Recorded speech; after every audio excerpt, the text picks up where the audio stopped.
तो महाराष्ट्र का सियासी पारा लगातार अपने चरम पर पहुंचता हुआ नजर आ रहा है, क्योंकि लगातार जिस तरह से सियासी बयानबाजी हो रही है, इसके बाद महाविकास आघाड़ी और महायुति के बीच जमकर इस वक्त हम देख रहे हैं कैसे सियासी जंग छिड़ी। नमस्कार, आपके साथ मैं हूं करुणा शंकर शर्मा। आज प्रधानमंत्री की तरफ से नांदेड़ और अकोला में जो जनसभा की गई, इसमें एमवीए को यानी कि महाविकास आघाड़ी पर जमकर निशाना साधा गया। इसके अलावा अमित शाह की तरफ से मुस्लिम आरक्षण का जो मुद्दा है वो उठाया गया। कैसे इस पर जो सियासत है वो महाराष्ट्र में गर्माती हुई नजर आ रही है।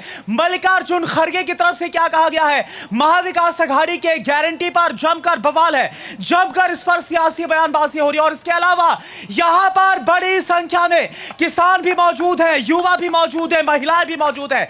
उनके मुद्दे क्या है उस पर भी हम बात करते हैं। तो चलिए शुरुआत करते हैं जोरदार तालियों के साथ। अब आप स्वागत करिए जो खास मेहमान आज हमारे इस कार्यक्रम में मौजूद हैं, उनका हम स्वागत करें। सबसे पहले मैं बुलाना चाहूंगा योगेश देसले साहब, जो कि प्रवक्ता है राष्ट्रवादी अजित पवार गुट के, एनसीपी अजित पवार गुट। जोरदार तालियों के साथ आप मंच पर स्वागत करिए। और अब मैं बुलाना चाहूंगा ज्ञानेश्वर जलकेकर साहब को, जो कि बीजेपी से।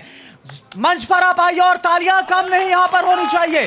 बिल्कुल यही जोश चाहिए आपके अंदर। और अब मैं स्वागत करना चाहूंगा विष्णु भंगाले साहब का, जो कि शिवसेना ठाकरे गुट से। मंच पर आइए, आपका स्वागत करता हूं। और तालियां तालियां।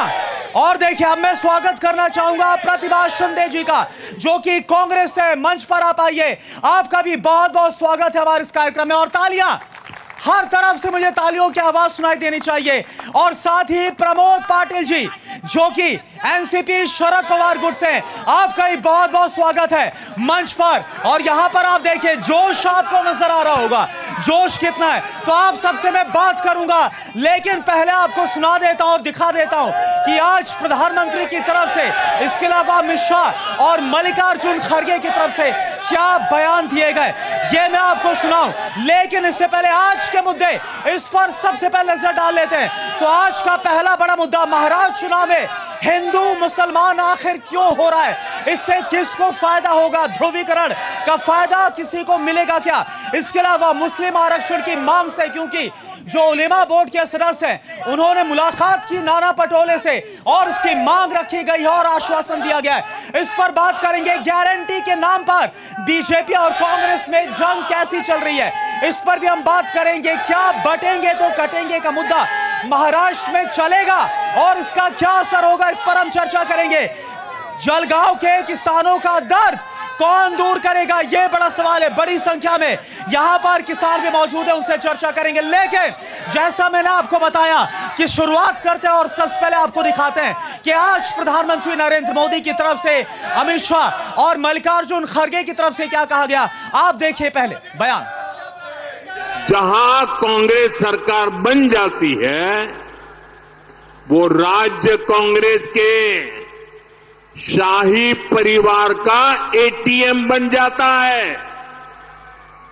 एटीएम पता है ना, लोग उसमें से पैसे निकालते। एटीएम लोग बता रहे हैं कि इन दिनों महाराष्ट्र में चुनाव के नाम पर कर्नाटका में वसूली डबल हो गई है। चुनाव महाराष्ट्र में, वसूली डबल हो रही है कर्नाटका में, तेलंगाना में। आरोप है कि कर्नाटका में इन लोगों ने शराब के दुकानदारों से 700 करोड़ रुपए की वसूली कराई है। कांग्रेस पार्टी अभी महाराष्ट्र में कोई उलेमाओं के समूह ने उनको एक ज्ञापन दिया कि 10% आरक्षण मुसलमानों को दिया जाए, और कांग्रेस पार्टी के प्रदेश अध्यक्ष ने कहा हम इसमें आपकी मदद करेंगे। मैं झारखंड वालों को पूछने आया हूं, अगर मुसलमानों को 10% आरक्षण मिलता है तो कम किसका होगा, किसका कम होगा? पिछड़ा वर्ग, दलित और आदिवासी का कम होगा।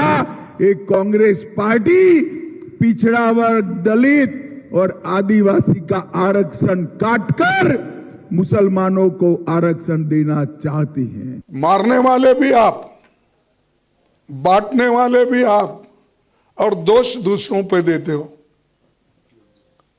हाँ, बांटते भी आप ही हो, काटते भी आप ही हो, और दूसरों को मारते भी आप ही हो, और कहते ऊपर से बटेंगे तो कटेंगे। तो दोस्तों, आप इसी के ऊपर समझिए कि लोग देश को एक रखने वाले ये बात कभी नहीं बोलते। हम एक हैं, देश के एकता के लिए सभी लोग अपनी जान देने वाले हैं। तो देखा आपने जो बयानबाजी है वो कैसे जमकर दोनों तरफ से हो रही है। और सबसे पहले मैं बीजेपी के पास ही आना चाहूंगा। ज्ञानेश्वर साहब, एक बात बताइए, महाराष्ट्र में मैं जहां पर घूम रहा हूं, लोगों की बहुत परेशानियां, बहुत मुद्दे हैं, लेकिन इससे ज्यादा बात हिंदू मुसलमान आरक्षण और बटेंगे तो कटेंगे, इस पर क्यों हो रही है? महाराष्ट्र में इस तरह से कोई, आप जिस तरह से बता रहे कि हिंदू मुस्लिम में कोई दिक्कत आ रही, हिंदू मुस्लिम में कोई आरक्षण का मुद्दा है, तो महाराष्ट्र में सभी लोग एक साथ एक है, एक साथ चलते हैं, एक साथ सभी का विकास का धोरण महाराष्ट्र सरकार से चलाया जाता है।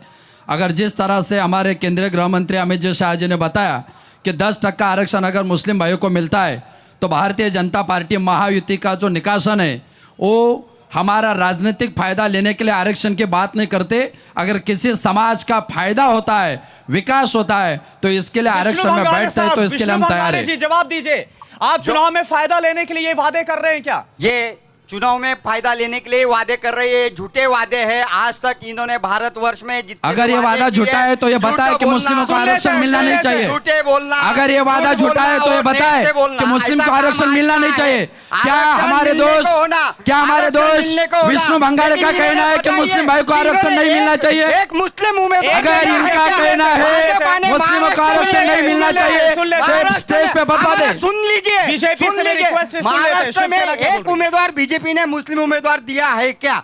इनका चुनाव आने के बाद में सिर्फ इनको हिंदू मुस्लिम दिखता है। माननीय पक्ष प्रमुख उद्धव जी ठाकरे साहब के माध्यम से, हम महाविकास आघाड़ी के माध्यम से, के माध्यम से हम काम करते हैं, सबको साथ जवाब दीजिए।